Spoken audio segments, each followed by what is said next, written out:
You have somehow managed to find the dumb Christian. I'm your host, Jonathan, and we are exploring this ancient text called the Bible. Today we are diving into Genesis chapters 28 through 30, and this covers the span of like 20 years, where we really get to see Laban's character, and Jacob evolves as a man who is already fairly old when the story begins. The Bible's about to get very real. We might get a little bit colorful, so buckle up and welcome to Dumb Christian.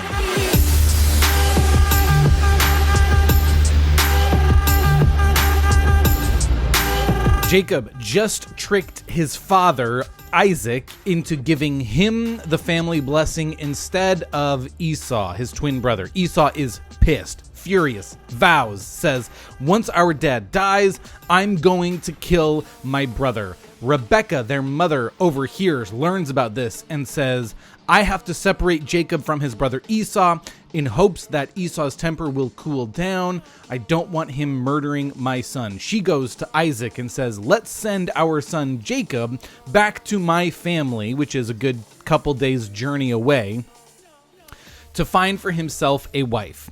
Now, we've already established that there are some very odd practices, cultural differences in a different part of the world, in a very different time in the world, that might offend our sensibilities, age differences when people get married. We're going to see that again today. People marrying within their family. We're going to see that again today. But there's a new element that's really weird to me, at least. And what do I do with this? When Jacob tricks Isaac and pisses Esau off, Rebecca wants to send Jacob to get married. He's a 77-year-old virgin. Esau's already been married to one of the Canaanite women. This doesn't please their mother. But Jacob is single. He's 77. And he asks Dad what to do. Again, this goes back to the patriarchy, like what it was intended to be, this honorable man leading his family, wise and generous, loving, protective, courageous. And this 77-year-old man still goes, asks Dad, the patriarch, what should I do? Isaac and Rebecca send Jacob off. Go back to Rebecca's family to find yourself a wife. Keep it in the family. It's weird, I know. But this is just what's happening. We're just covering the story.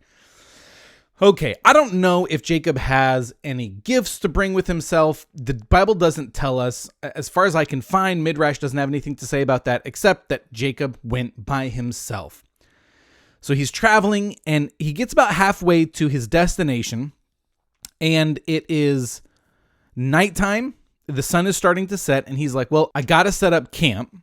And so he finds a little area that can, he can kind of nuzzle up in, a little bed-shaped, carved out in the ground, and then he finds this head-shaped pillow, just big enough to lay his head on, and a head-shaped pillow, a head-shaped rock to use as a pillow, and he goes to sleep.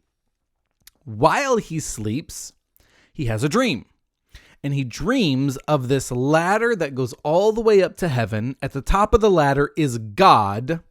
And then there are these angels going up and down on the ladder. You ever hear of Jacob's ladder? There's a movie, there's a toy. That's where this is where that's from. Jacob's ladder, his dream. Midrash tells us that the angels going up and down on the ladder symbolizes the journey that his descendants will have as the nation of Israel. He's going to have 12 kids, will become the 12 tribes, and they will form a nation, and they will go up and down. Sometimes they will be successful in their efforts to reach God. They will ascend, but then they will slip. They will take their eyes off of God, and then they will fall. They'll be conquered, and they'll go back and forth. At the top of the ladder is God. God looks down at Jacob in his dream and says, the promise that I made to your grandfather Abraham, that I then made to your father Isaac, I now make to you. I am going to continue to fulfill my promise through you and your descendants, your offspring. I will use you to bless the whole world. I'm going to use you to make a nation, and I got big plans for you, buddy. Jacob wakes up, kind of like one of those dreams where you're like, man, what's real? Was that real? But he's like, I still feel the weight of that dream. There was something very real, even though it was a dream. And so he looks around and he says, wow, God was in this place and I didn't even know it. Now, there's a New Age movement that would have kind of looked at this story and said, well, there must be some sort of divine power in the rock that he used as a pillow, because it was like, pulsating divine energy into his mind while he slept or whatever. But Jacob does this thing where he doesn't look at the rock as the source of the dream, as the source of that divine power, but he uses the rock to build a pillar, a monument, a statue of sorts that acts as a reminder God is here. He doesn't use it as a picture of God, but instead as a milestone, a sign to point and say, don't forget, God was here. And so he builds a pillar, uses that pillow rock as a headstone, and he calls the place Bethel, house of God, Bethel. Later, that spot becomes a city named Bethel or Bethel, house of God. I didn't know he was even here, but he was here the whole time. Anybody know what that's like? Wow, God was with me all along? At the end of this little encounter and making a pillar, Jacob says to God, if you protect me on my journey, you make my journey prosperous, and you bring me back to my father's land, I will worship you and serve you. And that's a bit of an odd response to God. We haven't seen that type of response yet. We also, however, haven't seen God reveal himself in this way to anyone else. Remember, the whole Bible, especially the Old Testament, is God like revealing bits and pieces of who he is, little bits at a time, so that, we don't just overwhelm with everything all at once. And so each time God reveals himself, it makes sense that it would be in a new and different way, because he's revealing a new and different aspect of who he is to different people. And here we see Jacob, a different person, responding to God in a different way. And it seems to be okay to respond to God like that.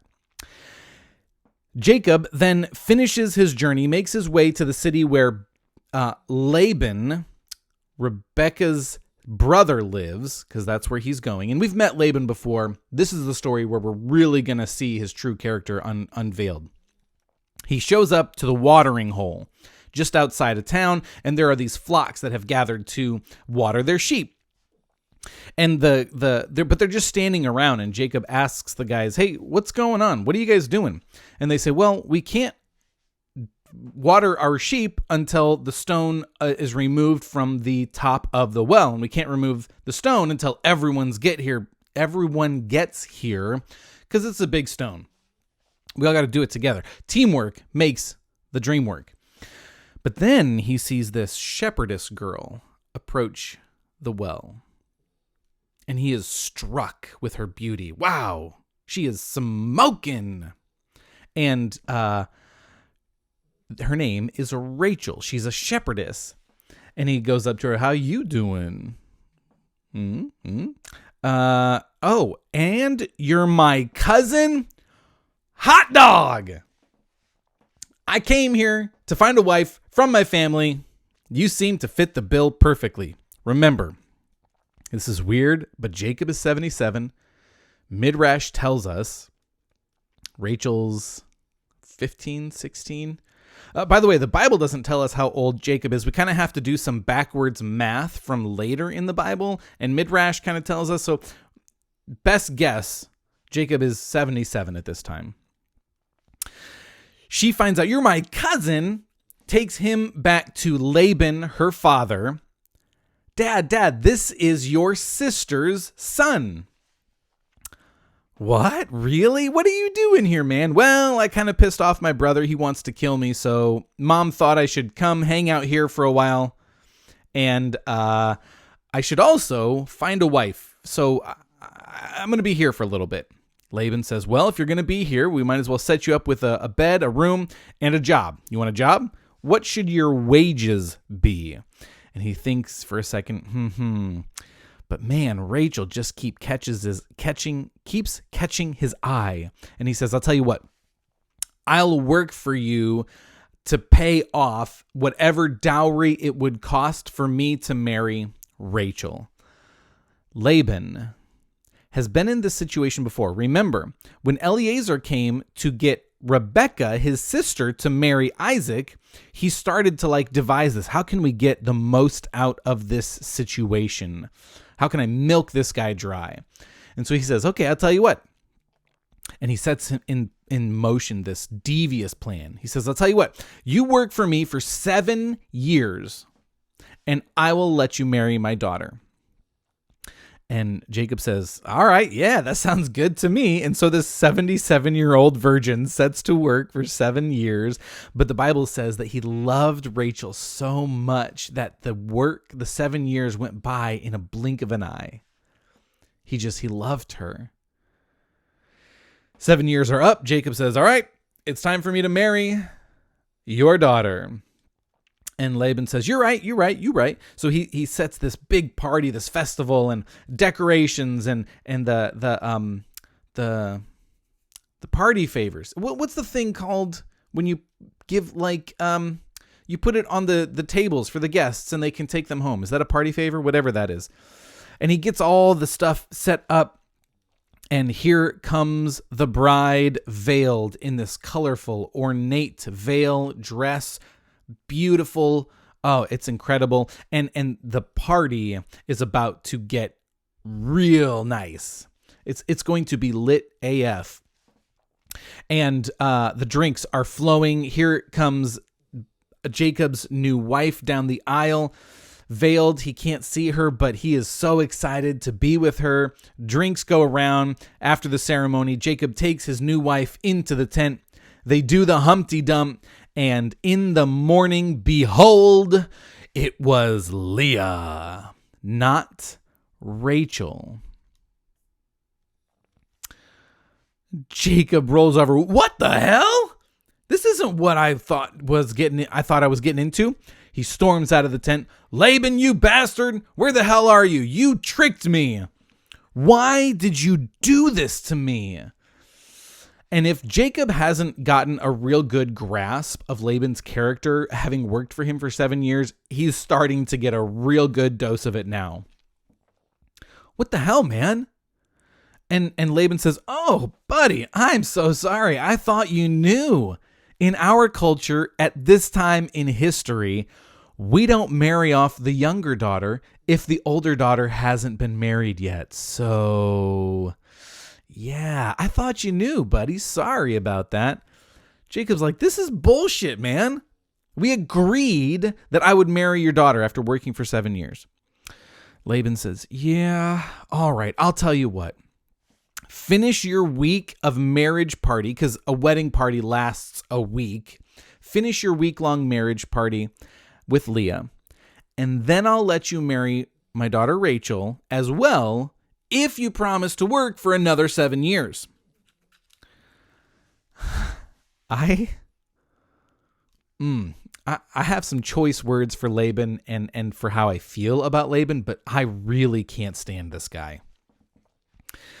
But Jacob loves Rachel. So, okay, I agree. Jacob and Leah finish their week-long party. At the end of the week, they have another celebration party. Jacob marries Rachel, the one he was supposed to marry at the beginning, and finally, it's there. Okay, but he still has to work for another 7 years. Over the next 7 years, there's kind of this tension, this back and forth battling between these sisters of, well, who can have the most kids? And when Rachel discovers she is barren, at least for the time being, she says to Jacob, here, take my servant, my maidservant, and have sex with her so that you can have kids with her on my behalf. Leah does the same, and in the end, that's where we get 12 sons, at least. Lots of sex with lots of people for this 77-year-old virgin. 7 years goes by, and his life is starting to become a little chaotic, trying to manage his household while managing Laban, this deceiver, this manipulator, managing Laban's business and his flocks. 7 years are up. Okay, Laban, I did my work, what I promised you I would do. It's time for me to go home. Laban says, oh, but you have been such a blessing to me. I actually found out using a sorcerer that God has blessed me because you're here doing work for me. So let's make a deal. How about you stick around for a little bit longer and I'll give you wages worth your work. Laban has obviously got some sort of trickery going on here, but he's trying to get Jacob to stay because he's getting pretty wealthy off of Jacob's work. So he says, all right, I'll tell you what I'll do. You manage my flock business, tend the flocks, and out of your flock that you manage for me, any of the sheep and goats that are spotted or weird, basically what he's saying is if they have weird color patterns, you can have them. You can have the ugly sheep and goats in my flock. And Jacob's like, yeah, good. That works. That way we can actually know for sure if I'm taking anything that doesn't belong to me. You can always look at what's mine and see it's all the weird colored sheep and goats. Laban, before Jacob gets to the flock, Laban tells his sons, go to the flocks and remove all of the weird colored sheep and goats from the flocks and take them and shepherd them very far away so Jacob doesn't get anywhere near them. So when Jacob goes back to his flock, it's all solid color, nice looking sheep and goats. Well, that's too bad. But Jacob has learned a few tricks over the last 14 years. By the way, he is now 91. Yeah, 91. Okay. When it's time for the flocks to come water, remember, all the flocks gather together when it's time for the sheep and goats to drink. So what he does is during mating season, he grabs these poplar sticks. And I don't know what this is, if it's like a tree stick or a bush or a plant. I'm happy to read Midrash, but I can't take the time to figure out what a stinking poplar stick is. Anyway, it's a plant of some sort. And he peels back the outer layer, the bark of it, and he lays it near the water.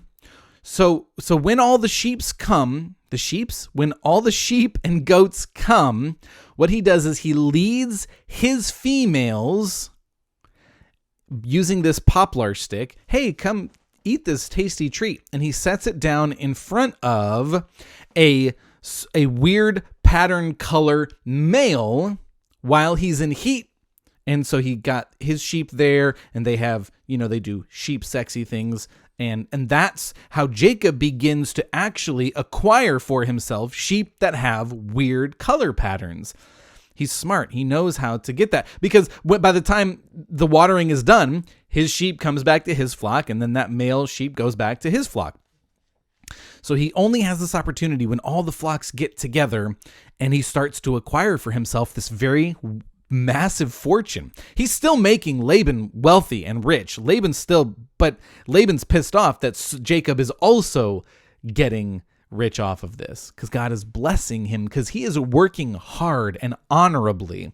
Midrash tells us that he worked as if he were working for the Lord, not for Laban. He does this for another 6 years, and his family is still growing in contention. Rachel and Leah are still at odds, sibling rivalry, even so much so that they're like bartering and selling to each other their sex night with their husband. Okay, I'll let you have sex with him tonight if you give me some of your mandrakes. That's a weird thing that happens in there. There might be something to it. I don't know, but it's in there. It's weird, right? Because there's this tension in the family. And all the while, Jacob is doing the best that he can to honor this God of his father and his grandfather, and now his God, while he's in this really difficult situation for 20 years, 14 of them working for one wife that he really wanted. He gets 4 wives, basically. I mean, he didn't marry the maidservants, but he's sleeping with them. He's doing all the husband and wife stuff together. And he is amassing for himself a large family and a large fortune. And he finally comes to the point where he says, I need to go back. He is now 97 years old with like a 30-year-old wife, right? Like, and he's got, I think at this point, 11 kids or so. And he's like, it's time for me to go back. I need to go back. But I know Laban's true character. And I know he won't let me leave on my own accord. So Jacob, his wives, and his kids, and all of his flocks and his servants and everything that he's acquired for himself, they're going to have to come up with a plan to not only figure out how to leave Laban, but how to deal with Esau back home, because as far as he knows, Esau still wants to kill him. We'll have to save that for next time. This has been Genesis chapters 28 through 30. I love you guys. I will catch you next time. I want to leave you with a teaser for a new podcast that a friend from our home church and I have been developing called The Tag Cast. Check it out. It's almost like truth without grace is just condemnation. And grace without truth is just permission. And to see things through God's lens, we need both truth and grace. Like their tag team partners. We should do a podcast where we tag team like the Bible and issues going on in the world through the lens of truth and grace. Well, that's an idea. Mm-hmm. You got any snacks? I am hungry.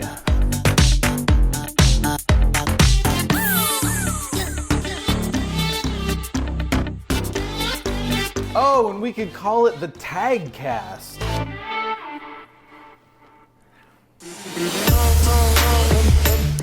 Well, there you go, guys. I hope you have been encouraged, or at least seen this story in a new light. Or maybe you just enjoyed the story.